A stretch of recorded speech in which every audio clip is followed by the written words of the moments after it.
Então, pessoal, como é que estão? Cá vamos nós então para a continuação das videoaulas dos créditos.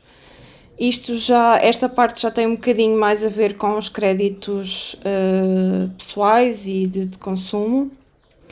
Portanto, vamos aqui explicar o que é que são tipos de crédito. O crédito aos consumidores é um tipo de crédito, é um contrato de crédito celebrado com particulares, sem fins comerciais ou profissionais. Ou seja, este crédito ao consumidor pode ser, por exemplo, uma viagem. Para financiar aquisições de bens de consumo, designadamente computadores, viagens, automóveis, educação ou saúde. Incluem-se no regime do crédito aos consumidores empréstimos particulares, eu penso que esta parte também vocês já viram, ultrapassagem de crédito, empréstimos destinados à realização de obras em imóveis.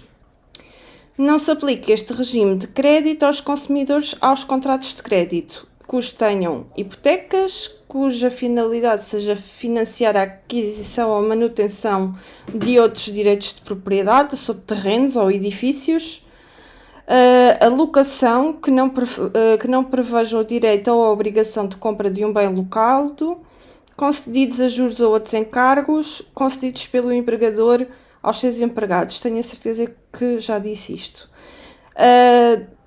Pronto, é assim, normalmente o crédito aos consumidores é dado para estes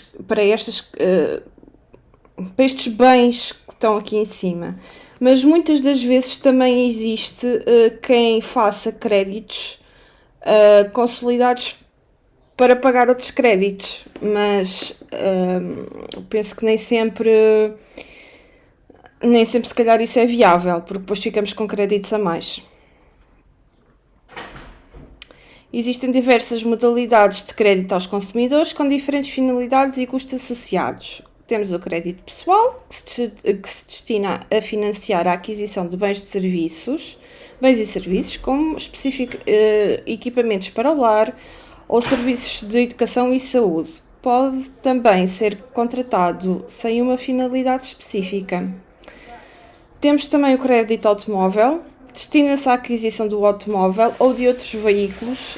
O crédito automóvel inclui motas, inclui frotas, inclui leasing e inclui, falta-me uma, renting.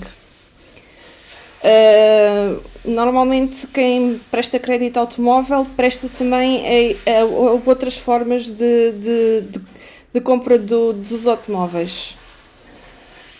E até, por exemplo, aquelas frotas de caminhões, e há já pessoas que também compram muitos os carros de forma de renting, portanto até uns X anos ficam com o carro, depois trocam. Pronto, enfim, isto já está mesmo, o crédito automóvel está mesmo muito avançado. Se calhar já falei o que está aqui para baixo. Existem diversas modalidades de crédito automóvel. Crédito automóvel com reserva de propriedade, portanto é um empréstimo para a aquisição de automóvel em que, para garantir o reembolso do crédito até ao final do contrato, se registram direitos sobre o automóvel na reserva de propriedade e na conservatória competente. Crédito automóvel sem reserva de propriedade é um empréstimo para a aquisição de um automóvel em que não há lugar à reserva de propriedade do carro. A instituição pode exigir outras garantias como fianças, por exemplo. Ou seja, aqui a reserva da propriedade do automóvel é quando não pagamos a prestação e vão-nos buscar o carro. Sem reserva da propriedade, não nos vão buscar o carro, mas vão-nos pedir outras garantias. Locação financeira, leasing, como eu estava a dizer, é uma modalidade de financiamento através da qual a instituição de crédito locadora cede ao cliente locatário a utilização temporária do automóvel. Aqui eu penso que para as senhoras isto é mais complicado do que para os senhores, em contrapartida do pagamento de uma renda mensal. Portanto, aqui nós compramos um carro, pagamos mensalmente por ele, mas no final do contrato podemos ou ficar com o carro ou, mediante pagamento do valor definido no contrato, adquirir outro automóvel. Então, isso também é possível aqui. Aqui só está que poderá adquirir o automóvel com que anda, mas também já há quem faça a troca dos automóveis.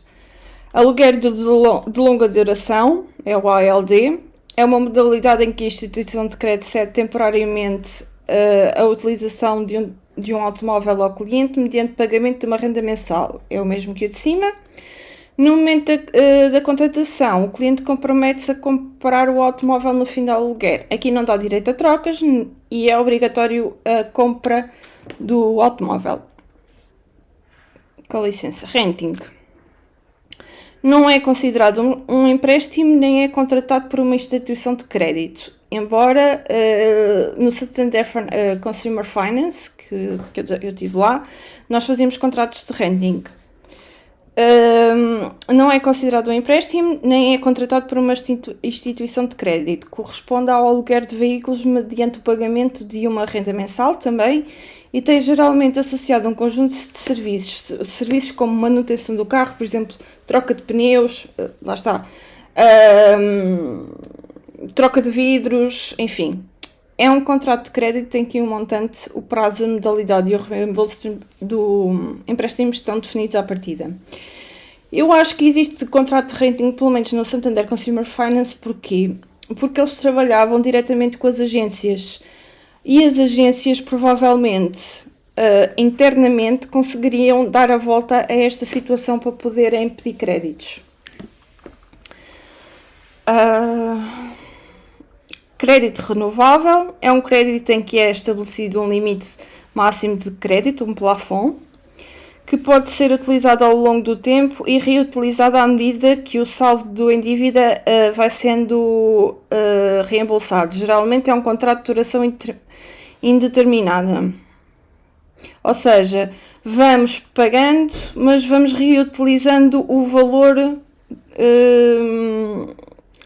que estamos a pagar. Pronto, é investido.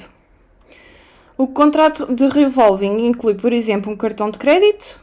É uma contratação indeterminada em que é estabelecido um limite máximo de crédito e cuja a utilização é realizada através do cartão. Acho que aqui não preciso estar a dizer muito. O reembolso do montante ocorre com a modalidade acordada com a instituição. Pode ser débito direto, pagamento automático, pagamentos por entidade ou referência. Pronto, acho que toda a gente sabe o que é um cartão de crédito. A facilidade do descoberto é, para além do valor de crédito que temos no cartão, é termos mais um X. E quando ultrapassamos o valor que temos, que está definido em contrato, o cartão fica a descoberto, ou seja, passa para menos. E quando vamos saldar a dívida, primeiro é pago o menos, o que está, o que já gastámos a mais do que o que devíamos, e também aquilo que já devíamos do cartão de crédito. Linha de crédito é um contrato de duração indeterminada em que é estabelecido um limite máximo de crédito e no qual, por regra, o crédito é disponibilizado na conta do cliente. Isto é capaz de ser aquelas operadoras de créditos que vemos muito na televisão.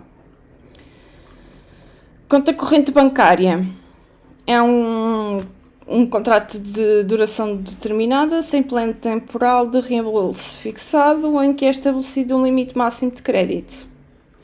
A ultrapassagem deste crédito é um descoberto aceito taxativamente pela instituição e que permite ao cliente dispor de fundos que excedem o saldo na sua conta de depósito à ordem. O limite máximo é acordado para facilidades de descoberto. Acho que toda a gente sabe o que é um descoberto bancário. É se recebemos 600 e gastamos 700, ficamos com 100 negativos. A possibilidade de ultrapassagem do crédito deve estar prevista no contrato de depósito à ordem ou no contrato sobre a forma de facilidades de descoberto. Eu não sei se isto agora será muito fácil. Será muito fácil hoje em dia atribuírem créditos com descoberto.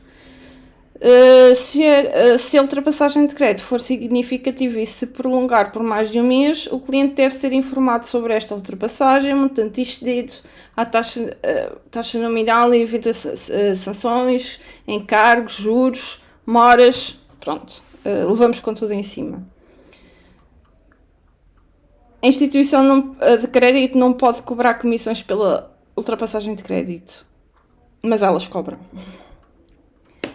Contrato de conversão de dívidas é um contrato de crédito celebrado entre a instituição de crédito e o cliente bancário em situação de incumprimento de um crédito anterior, ou seja, é renegociar aqui a dívida. Portanto, temos dívida de um cartão de crédito e pedimos ajuda para saldar essa dívida. A dívida é dividida por outros, sei lá, por outras, imaginamos, estamos a pagar 100 euros por mês, ficamos a pagar 50, negociamos isso com o banco, pagamos mais de juros. Bem, enfim, é quando existe aqui também já uma ação judicial pelo incumprimento do cliente.